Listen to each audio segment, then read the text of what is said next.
Messi Neymar করে আমি আপনি যত কান্নাকাটি করি না কেন, ওই ইহুদি খ্রিস্টানদের মেসি নেইমার ওই বাংলাদেশ, ইহুদি খ্রিস্টানরা বাংলাদেশে চিনেও না। মেসি নেইমারতে কয় মানুষের নুরানরা কি বক্কসকর, এগুলা তো চিনেও না তারা। বাংলাদেশের কিছু যুবক আছে এমন মাতাল, এই খেলাধুলার দিকে ছুটে এমন মাতলামি করতেছে, কেউ কয় আব্বা, কেউ কয় যে আমার জান, কেউ কয় একবারে সব শেষ, আখরা দুনিয়া আখরা সব শেষ। এতে মুসলমানের সন্তান এমন কথা বলতে পারে না। মনে হয় মেন্টালিটির সমস্যা আছে। মাথায় সমস্যা না থাকলে একজন আদর্শবান মুসলমান সে নিজের পিতাকে বাদ দিয়ে অন্যকে পিতা বলে দাবি করছে। আচ্ছা বলেন তো, আপনার সন্তান যদি আপনাকে বলে যে আমার নিজের পিতা থেকেও ওই মেসি, ওই ইহুদিদেরকে আমার পিতা ভাবি, ওই ইহুদি মেসি পিতাকে আমি বেশি ভালোবাসি আমার পিতারে বাদ দিয়ে, এখন যে সন্তান হইছে ফয়দা করছে, সে তো ভাববে কিরে এত কষ্ট করে সন্তানটারে মানুষ করলাম, সে যে আমাকে পিতা হিসাবে স্মরণ না কইরা, আমাকে ভালো না বাইসা, যাকে আমি নিজে কষ্ট কইরা খাওয়াইয়া, নিজে আরাম আয়েশ ত্যাগ কইরা, নিজের মাথার গাম পায়ে ফেলা কষ্ট কইরা খাওয়াইছি, আর সে যে আব্বা বলা আর একজনের।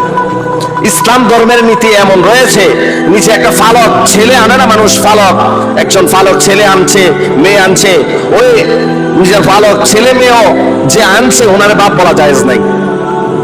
আপনারা জানেন নবীজি একজন ছেলে আনছে, ফালক ছেলে, জায়েদ বিন হারেসা নাম, উনি পর্যন্ত নবীজিরে আব্বা বলাইতো না। আর এখন পনের ইহুদি খ্রিস্টান তারে আব্বা বলাইতে বলাইতে জান শেষ। যুব সমাজ অসুস্থ হয়ে গেছে, কাকে আব্বা বলাইতে হবে, কাকে মা বলাইতে হবে, নিজ পিতা থেকেও নাকি তারে ভাল লাগে বেশি। নিজ পিতা, মিডিয়াম্যান প্রশ্ন করলো, আপনি আপনার পিতা থেকেও কি আপনার সন্তানকে, আপনি আপনার পিতা থেকেও কি মেসি আব্বাকে বেশি ভালোবাসেন? কহা নাউজুবিল্লাহ। এই কারণে আল্লাহ তাআলা বলেন, আল্লাহ নবী সাল্লাল্লাহু আলাইহি ওয়াসাল্লাম ফরমান, মান আহাব্বা আল মারউ মা মান আহাব্বা। দুনিয়ার জিন্দেগিতে আমি আপনি যাকে ভালোবাসবো, আমি আপনি যাকে সাপোর্ট করব, সে যে ধর্মের হোক, সে যে বর্ণের হোক, কিয়ামতের ময়দানে আমি আপনি ওই ব্যক্তির সাথে উঠবো। আমি এখন অমুকের সাথে ঘুরছি, অমুকের সাপোর্ট করছি, অমুকের আদর্শ গ্রহণ করছি, আমি মনে করছি আমি বড় সেলিব্রিটি হয়ে গেছি, আমি মনে হয় অনেক সফল। আল্লাহ তাআলা বলেন, বান্দা তুমি যাকে সাপোর্ট করছো, কিয়ামতের ময়দানে বলা হবে তুমি তাদের সাথে জাহান্নামে চলে যাও। তখন ওই যে ব্যক্তি সাপোর্ট করছে তাদেরকে কি বলা হবে? তারা বলবে যে আমি তো আপনাকে দুনিয়াতে এত সাপোর্ট করলাম, আমাকে একটু বাঁচান। সে বলবে আমি নিজে তো বাঁচতে পারি না, তোরে আমি কেমনে বাঁচাবো? এই কারণে আমি আপনি যাকে সাপোর্ট করি, আমার এই সাপোর্টের কারণে যাতে করে জাহান্নামের রাস্তা সহজ না হয়ে যায়, আমার এই সাপোর্টের কারণে যাতে করে আমার নেক আমলগুলো বরবাদ না হয়ে যায়, আমার এই ভক্ত, আমার এই মহাব্বতের কারণে যাতে করে আমার দুনিয়া আখিরাত নষ্ট না হয়ে যায়।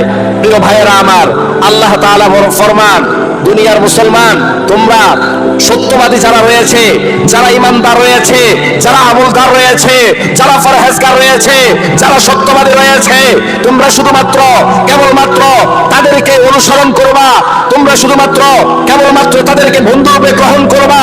আর যারা বাতিল, যারা ইহুদি, খ্রিস্টান, নাসারা, বিধর্মী যারা রয়েছে, তোমরা কেবলমাত্র তাদেরকে সাপোর্ট করা ছেড়ে দিবা।